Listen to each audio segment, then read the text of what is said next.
I see your shirt. It has this this logo. What is that? What's this? Where is this shirt from? It's this little hole in the wall down in Chanang called Ziggys. Right. This is a bar that you opened about 5 years ago. Yep. Yeah. So what made you open a bar in China? Actually, funny enough, it wasn't my idea. It was actually my girlfriend's idea. Okay. Because she enjoyed drinking with my friends and just wanted a place for them to hang out. Before Ziggys existed, it was just a little Japanese restaurant. And we used to go there because they had like 10 RMB Asahis, so you could get completely shit-faced for like 100 RMB. And, you know, we'd have, this place only seated like 18 people, and we'd literally have 18 Westerners in there, we'd drink them dry in their Asahi like every Friday and Saturday night, and actually a lot of nights during the week. And one of my Australian friends, Clint, one night, just to inform you guys on how we came up with the name, we got tired of calling it, you know, the Japanese restaurant, right? You know, The 10 RMB acai place. yes. Yeah. So one night he said we should call this place Ziggys, and we're like, "What are you on about? Why would we call it Ziggys?" And he's like, "Well, look, next door there's a Japanese KTV called Stardust, so Ziggys Stardust." So that's where I want to ask how many acais he had when he said that. Oh, Clint? He was a few in. To make that connection. Yeah. Yeah, he's probably 10 deep by that time. So then you started calling it Ziggys. Yep. And it was still the Japanese place, but you call it Ziggys. They say a little hole in the wall, a place you went to in Chennai with your buddies. Yep. When did it become yours? I mean, yeah. And then when did you think, okay, maybe we should we should get this place? Out of the blue, my girlfriend was like, you know, Ziggys is up for transfer, which in China transfer means like it's up for sale, right? they gone out of business and they need to sell the license. They sell something, whatever they can. And she negotiated with them, and like within like 2 or 3 days, Ziggys was ours, and Wow, this quick. took off from there. So what do you need to think about when you open a bar? I mean, in China, and I guess again, you have probably so many different ways to do it, on the cheap, on expensive, so many ways. What did you do? What's the story of how you opened? Well, so when she, you know, I mean, she kind of just recognized that I was pretty, you know, I clearly like to drink, and she was like, "You'd be a good bar owner, I think." So, you know, she kind of just threw me in the role. And as we discussed beforehand, right, I was like, you know, I've been going to all these bars, and I see my friends buy these bottles, and, you know, they cost these exorbitant rates, and then there's really no beer selection anywhere. So, you know, I was like, if we're going to do this, I want to be different. So, you know, I got as big of a beer cooler as I could and packed it with as many different kinds of beer that I've enjoyed from different trips and everything else.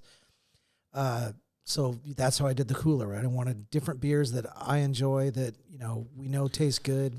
You wanted something unique. So yeah, exactly. I The wanted beer to be selection. I wanted to be as unique as possible in any way that I could. What about the sourcing?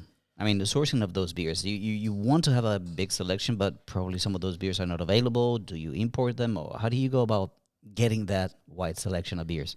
I've got so many freaking distributors, it's ridiculous. My barmaid. There is no one place you can get all of these beers. My barmaids like are pulling their hair out because it's like, oh, which one was this beer from again? Which one was this cider from again? Order that.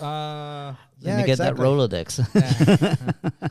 I mean, it is a nightmare, but and you know, nothing against the Chinese, but they just don't understand. Well, you know, if it was up to them, we'd have, you know, Qingdao, Corona, Budweiser, and maybe 1664, and could call it good. Yeah, Right. or good old Heineken and. Right. So you do need to go to many directions to get those beers. Yeah. Right. How many do you have? What's your selection? I think we're up to 75 different beers right now. 75. And like there's Americans, Europeans, all kinds. Oh yeah. Everything. Yeah. Our number one seller, of course, is so long time ago, I went on a big trip to Kunming with my friends, and when we were in Kunming, we ran into Beer Lao, which is the beer of Laos, right? Kunming in Yunnan. Yep. Right? Yeah. And everybody tried this beer, and it was like, oh, this beer is amazing. They're like, you should bring this into Ziggy's. So as soon as, I mean, on that trip, I'm like trying to track down distributors to find this beer. And we brought that beer in, and Beer Lao costs like 25 RMB a beer, but it's like 5.5% alcohol, which for a beer is pretty decent. Mm-hmm. And they also have a dark beer, which is like 6.5%. And it tastes like a regular beer, which is all, you know, We always make this joke.